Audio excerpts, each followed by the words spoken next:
Welcome back to GDT Tech Reviews. In this video we are going to do a detailed review and pick the top 5 best smartphone under 20,000 2022. So let us get started and the review based on our studies and small research. If you have any personal suggestion, do let us know in the comment section. If you are for the first time, don't forget to subscribe and click on the bell icon for more videos. We will be also providing affiliates link to purchase from Amazon. Kindly use to for best offers and purchase from anywhere in the world. So let's get started. The Redmi Note 11T 5G carries forward the company's Evol design language, which makes it familiar and recognizable. It has a big display with a hole for the front camera, and fairly thin bezels at the top and sides while the chin is thicker. The frame and the back panel are made of plastic but feel sturdy. You'll notice the 195 grams weight when you pick this device up, but it is manageable. The Redmi Note 11T 5G has its power and volume buttons on the right. These are within reach when holding the device. The power button has an integrated capacitive fingerprint scanner which makes it easy to unlock this phone. On the other side, you'll only find the hybrid dual SIM tray. Xiaomi has gone with stereo speakers on the Redmi Note 11T 5G. The grill on the top is positioned next to the secondary microphone and the IR emitter. At the bottom, the primary speaker is accompanied by the USB Type-C port, primary microphone, and 3.5mm audio jack. The highlight of the Redmi Note 11T 5G is its MediaTek Dimensity 810 SoC. This octa-core chip has 2 ARM Cortex-A76 cores clocked at 2.4 GHz as well as 6 ARM Cortex-A55 cores clocked at 2 GHz. The lower-priced variants of the Redmi Note 11T 5G get 6GB of RAM with either 64GB or 128GB of storage. The higher-end variant has 8GB of RAM and 128GB of storage, and this is the one I had for this review. Xiaomi has added a memory extension feature which claims to use up to 3GB of storage space as additional RAM. This virtual RAM feature was enabled by default on my device. The phone appears quite slim and is comfortable to hold given that it features a 6.5-inch display. There is a 3.5mm headphone jack at the bottom along with the single speaker, the primary mic and the Type-C USB port.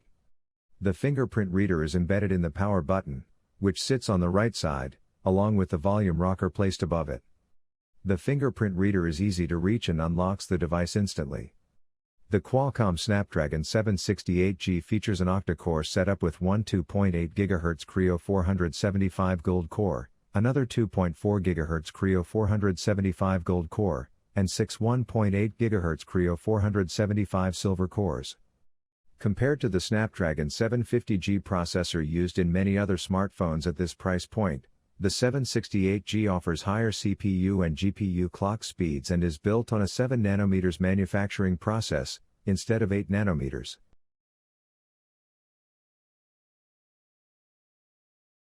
The REALME X7 5G is fairly compact by today's standards. The Nebula version is 8.3mm thick and weighs 179 grams while Space Silver shaves that down to 8.1mm and 176 grams. The back and the frame are made of polycarbonate, and the front is an unspecified kind of glass with a protective film pre-applied. REALME also says this phone is splash resistant, but there's no IP rating. This is an easy phone to use one-handed. The 6.4-inch screen has narrow borders except for the chin at the bottom, and the rear is rounded to meet the sides. REALME has placed the power button on the right and the volume buttons on the left. There's an in-display fingerprint reader, plus the front camera is embedded in the upper left corner of the screen. On the bottom, you'll see a USB Type-C port, single speaker, and dual nano SIM tray, with no space for a microSD card. The 3 cameras on the rear are extruded individually, which is more or less the current style. Interestingly, REALME has gone with more elaborate packaging than usual, and there are some neat extras in the box. In addition to the X7 5G itself, REALME includes a 65 watts charger, more on this later, USB Type-C cable, clear plastic case, a SIM eject pin, and a Type-C to 3.5mm dongle. A little under a year after launching its first high-end 5G-enabled phone, the X50 Pro 5G, review, The new X7 5G and X7 Pro 5G aim to make this new standard more common. There are no 5G networks in India, yet, but this is becoming somewhat of a must-have feature anyway. REALME promises dual SIM, dual standby plus support for all major bands, though it remains to be seen which ones operators in India will use. 5G is enabled by the MediaTek Dimensity 800U SoC, which is quite new and likely to become popular.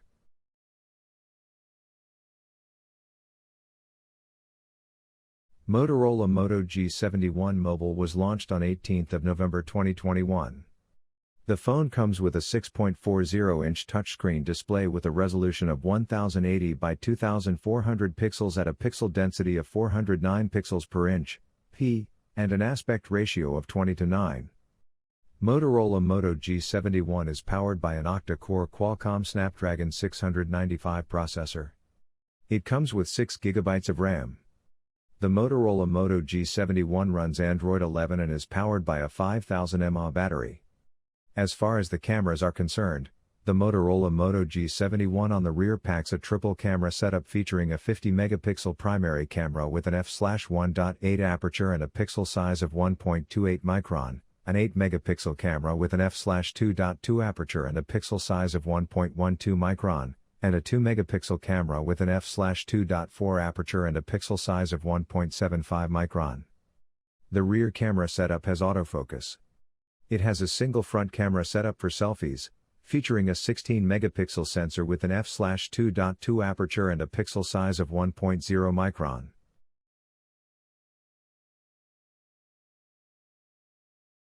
Motorola Edge 20 Fusion is physically bigger than the Edge 20, which it was launched alongside. The Edge 20 Fusion sports a 6.7-inch display with a centered camera hole and thin bezels on the sides. You get a tall display with a 20:9 aspect ratio. The smartphone has a plastic back and frame. The Edge 20 Fusion has a side-mounted fingerprint scanner integrated into the power button. I found the placement of the scanner to be convenient enough to unlock the smartphone when holding it in either hand. The volume buttons are above the power button and need a stretch to reach. Motorola has placed a dedicated Google Assistant button on the left side, along with the SIM tray. The Edge 20 Fusion is IP52 rated and should handle splashes without any issues. At the bottom, you'll find a 3.5mm headphone jack, USB Type-C port, primary microphone, and loudspeaker. There's only a secondary microphone at the top.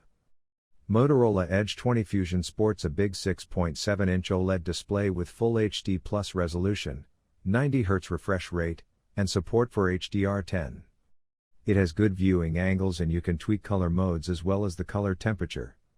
Powering the Motorola Edge 20 Fusion is the MediaTek Dimensity 800U processor, with either 6 GB or 8 GB of RAM.